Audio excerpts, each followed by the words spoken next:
అన్న ఇప్పుడు జూబ్లీహిల్స్ ఉప ఎన్నికలు వస్తున్నాయి. మీకు సమస్యలు ఏమున్నాయి చెప్పాలి మీరు.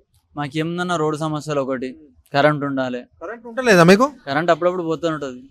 అంటే ఎంతసేపు పోతుంది? ఎంతసేపు అన్న పోతుంది, ఒక 20 నిమిషాలు అట్లా పోయి వచ్చేస్తుంది. ఇంతకుముందు కేసీఆర్ ఉన్నప్పుడు అయితే అసలు పోలేదు కరెంట్. ఆ కేసు ఇప్పుడు ఎందుకు వస్తుంది అంటారు? మనకి ఇక రేవంత్ రెడ్డి మొత్తం చెప్పాలి, అడగాలి. ఆయన అడగాలి. అంటే ఒక రోడ్ సమస్య, డ్రైనేజ్ బాగానే ఉందా? డ్రైనేజ్లు అయితే ఎప్పుడు పొంగుతూనే ఉంటాయి మా దగ్గర. ఇంకా జరిసేపు అంటే ఇది ఎప్పటి నుంచి ఉంది సమస్య? ఎప్పటి నుంచో మేము చిన్నప్పటి నుంచి చూస్తూనే ఉన్నాం, పొంగుతూనే ఎట్లా ఉంటాయి. అప్పుడు బీఆర్ఎస్ ఉన్నప్పుడు అడిగిరా?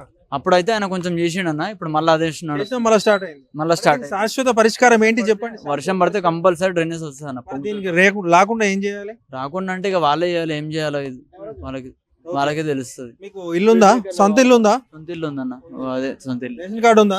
రేషన్ కార్డు లేదన్న, ఇంతకుముందు పాతది ఉండే పోయింది. పోయింది కదా. అప్పుడు ఇల్లు కాల్ చేసేటప్పుడు పోయింది, అప్పటి నుంచి తీసుకోలేదు మళ్ళీ. ఇంకా మా మమ్మీ కూడా చనిపోయిన ఉండే, అప్పటి నుంచి తీసుకోలేదు ఇంకా.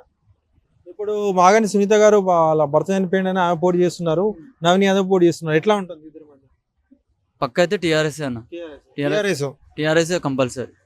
బీఆర్ఎస్ కదా? అదే బీఆర్ఎస్. ఓకే రైట్, నాకు అట్లా అలవాటు అయిపోయింది. నవీన్ యాదవ్ 2 సార్లు పోటీ చేసి ఓడిపోయిండు పాపం. మరి ఆయనకు మీద సానుభూతి ఉండదా? 2 సార్లు ఓడిపోయింది ఉంది కానీ టీఆర్ఎస్ కి అసలు మాకు అలవాటు స్టార్టింగ్ నుంచి అదే టీఆర్ఎస్ నుంచి. టీఆర్ఎస్ ఇప్పుడు టీఆర్ఎస్ పేరు బీఆర్ఎస్ గా మార్చడం కరెక్టేనా కదా? మార్చిరన్న, కరెక్టేనా కదా?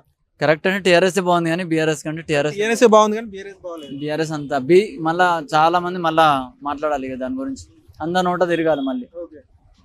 ఫ్రీ బస్ ఓకేనా? ఫ్రీ బస్ ఎట్లుంది? ఫ్రీ బస్ ఏముందన్న, ఏం బాలేదు. అది వాళ్ళు కొట్టుకొని చదవడం మొత్తం. ఫుట్బాల్ ఇంతమంది మేము ఊగుతుండే వెనక కూర్చొని, ఇప్పుడు వాళ్ళు ముంగట ఊగుతున్నారు. అట్లా అయిపోయింది. ఛార్జీలు పెరిగినాయి? బస్ ఛార్జీలు పెరిగినాయి, ఛార్జీలు పెరిగినాయి. ఛార్జీలు కూడా పెంచండి. రాజు గారు ఇప్పుడు జూబ్లీహిల్స్ బై ఎలక్షన్స్ వస్తున్నాయి. సో మీకు సమస్యలు ఏమున్నాయి? ఇలాంటప్పుడే మీ సమస్యలు చెప్తే నాయకులు తీర్చే అవకాశం ఉంటుంది. మీ సమస్యలు ఏమున్నాయి? మాకైతే మెయిన్ సమస్య అన్న చెట్టు అన్న. చెట్టు మనకి ఏంటంటే ఆల్రెడీ ఇంత ముందు పడిపోయింది. అది ఇది పడిపోయి ఇక్కడ మా దగ్గర రూమ్ కూడా పోయింది. అప్పుడు సీఎం రెడ్డి గారు వచ్చారు, చూశారు. వచ్చారు, చూశారు కానీ మనకైతే మళ్ళీ అది కొట్టిపించలేదు. అతనికి ఛాన్సార్లు అడిగాము. తర్వాత జిహెచ్ఎంసీ ఆఫీస్ కూడా కంప్లైంట్ చేసాము. ఎన్నిసార్లు చేసినా కానీ చెట్టు అయితే అసలు కొట్టిపిస్తలేదు. చెట్టు వల్ల ప్రాబ్లం ఏంటి అంటే పడిపోతే ఇంట్లో చిన్నపిల్లలు ఉంటారు కదన్నా, ఇక చిన్నపిల్లలు ఉన్నారు. అంటే పడిపోయే అవకాశం ఉందా? అంటే అంతా మా ఇంటి మీద దగ్గర ఉంది.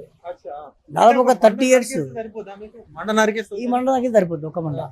అంటే మీరు డైరెక్ట్ మీరు నరిపించుకోవచ్చు, పర్మిషన్ తీసుకోవాలా? పర్మిషన్ కావాలి, దాని మీద మళ్ళీ కేసు అవుతుంది కదా చెట్టు కొట్టేసి. అందుకని చెప్పి మేము ఏమనట్లేదు. మీ సమస్య ఇది అనమాట. మీరు ఎవరైనా ప్రచారానికి వచ్చినప్పుడు చెప్పారా మీ సమస్య? చెప్పాము, ఛాన్సార్లు. ఏమన్నారు? వాళ్ళు ఏమంటారు, చేస్తామన్నారు. ఆ తర్వాత అన్ని లైట్ తీసుకుంటారు. డ్రైనేజ్ సమస్య ఉందని చెప్తున్నారు. ఉందండి, ఇక్కడ ఉంది. వర్షం కొడితే మాకు మొత్తం గలీజ్ ఉంటుంది. ఇక అసలు మా టిఫిన్ కూడా ఎవరు రారు ఇక్కడ. ఎప్పటి నుంచి ఉంది సమస్య? ఇది సమస్య దాదాపు ఒక 5-6 years ఉంది. అంటే అప్పటి నుంచి కూడా ఇంతమంది మారుతున్నారు, ఎలక్షన్స్ వస్తున్నాయి. అంటే మీరు నాయకులు అడిగితే ఏమంటున్నారు? నాయకులు అడిగితే మేమైతే ఎప్పుడైతే పోలేదు నాయకుల దగ్గరికి. మేము ఒక చెట్టు గురించి పోయినాం అంతే, ఆ మిగతా దానికైతే పోలేదు. ఎందుకంటే మేము ట్యూషన్ పెట్టి 1 year అవుతుంది. మీకు రేషన్ కార్డు ఉందా? లేదన్న. అప్లై చేసుకోలే? చేసుకున్నాం కానీ రాలేదు. ఎందుకు? చేసుకున్నాము, కాకపోతే ఆమె పేరు రాలేదు. ఇక నాదైతే ఊర్లో వచ్చింది. అంటే నేను ఇక్కడ చేసుకుంటే నాకు అక్కడ వచ్చింది. మీరు ఈడ అప్లై చేసుకుంటే ఊర్లో వచ్చింది. మీది ఎవరు? మాది నార్కర్నూలు. అక్కడ వచ్చింది. అక్కడైనా ఎక్కించుకోవచ్చు కదా పేరు, మీ వైఫ్ చేర్చుకోవచ్చు కదా అక్కడైనా? చేర్చుకోవచ్చు, కాకపోతే మనం ఉండేది ఇక్కడే కదా. తర్వాత ఇక్కడికి ఇప్పుడు రేషన్ కార్డు ఎక్కడైనా ఏం కాదు, తర్వాత షిఫ్ట్ చేసుకోవచ్చు. అలా ఉంటే చేసుకుంటారు. సో మీకు ఎట్లా డ్రైనేజ్ సమస్య ఉంది? రోడ్ ఓకేనా? మనకి రోడ్ అయితే ఓకేనా, డ్రైనేజ్. కాకపోతే ఇది ఎప్పుడు వాటర్ వస్తూనే ఉంటుంది అన్న. మనకు 24 hours మొత్తం వాటరే. ఇప్పుడు బై ఎలక్షన్స్ వస్తున్నాయి. కాంగ్రెస్ నుంచి నవీన్ యాదవ్, బీఆర్ఎస్ నుంచి మాగంటి సునీత, బీజేపీ నుంచి ఈయన లంకల దీపక్ రెడ్డి పోటీ చేస్తున్నారు. సో ఎవరే బెటర్ అనిపిస్తుంది? అంటే ఎవరు పనిచేసే అవకాశం ఉంది? మనకి ఇంతకుముందు అయితే మాగంటి సార్ బాగా చేశారు కాబట్టి ఇప్పుడు కూడా మళ్ళీ వాళ్ళు వస్తేనే బాగుంటుంది.